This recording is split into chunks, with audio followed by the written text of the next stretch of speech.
correct, we should have a few seconds of communication. This video is intended for my subscribers. If you are not one of them, subscribe now to retain our confidentiality. I'm calling you from a bunker in an undisclosed location because I played a game so bad I think it can bring about the end of the world.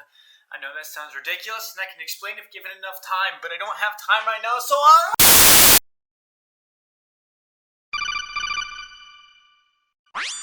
Coco, get back here. This is overreacting. It's not like you're loafing around in a bunker somewhere will help prospective buyers. Yeah, you're right.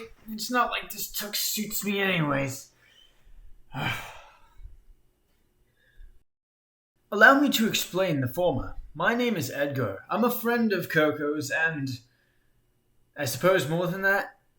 Anyway, this is a game that made a man go from this. Hello everybody and welcome to Thelassophobia. To this. I guess I'll do some research in return if there's anything, but if there's not, I guess you'll never see me play this game again. The game I am talking about? Thelassophobia. Thelassophobia is a game with a name derived from the fear of the deep blue sea.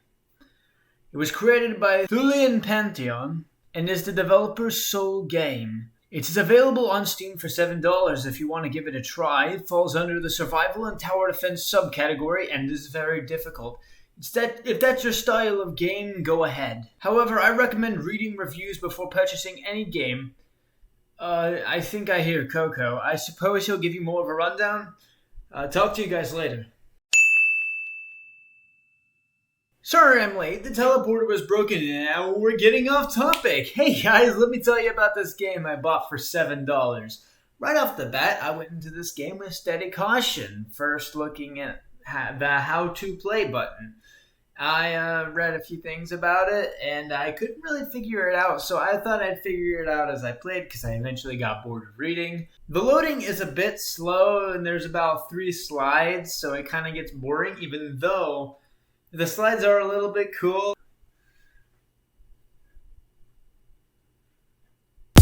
But I mean, they are pretty cool, but they do get boring. The overall game doesn't look bad, but we'll get into that right about now. So the game has little hints at the bottom of the screen that tell you what to do. Kind of. I've played this game for an hour and I still have no clue what's going on. The game's main problem is it doesn't really inform you how to play properly. There's no tutorial stage, nothing. I got the furnace for the galley once, died, and never saw it again.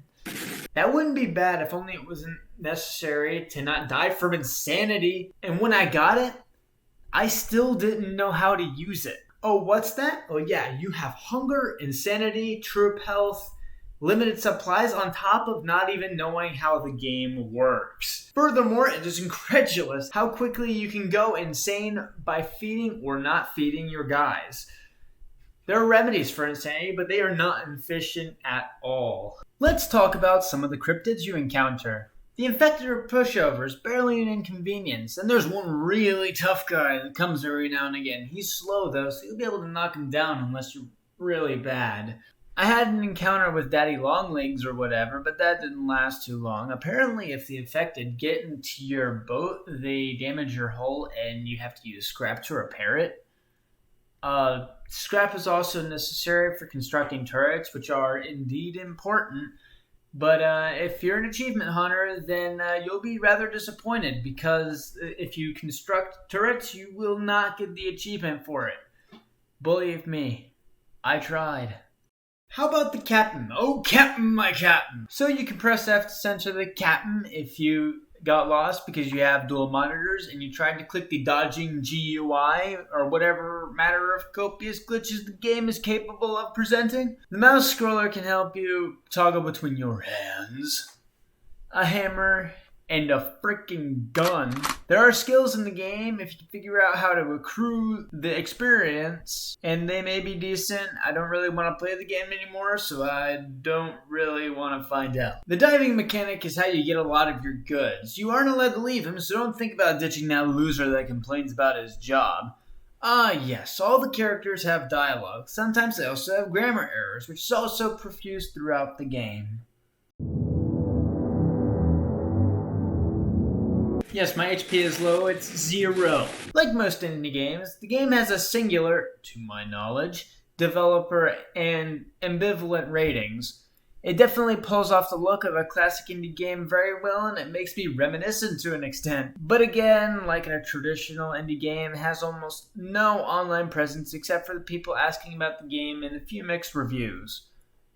It is likely a very in-depth game and takes several days or weeks to master, but I'm not willing to read several paragraphs or die 1,000 times to learn how the game works. Most of the almost non-existent forums agree with my current arguments that the game needs a tutorial, and it seems half-baked.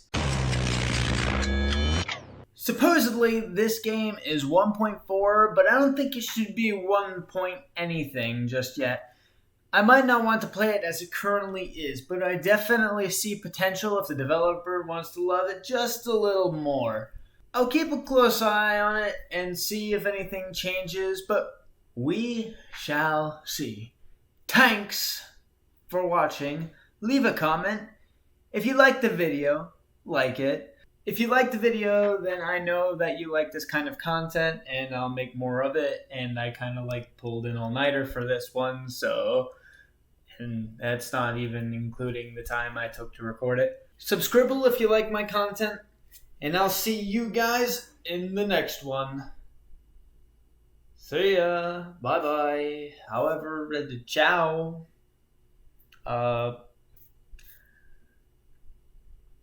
Salut.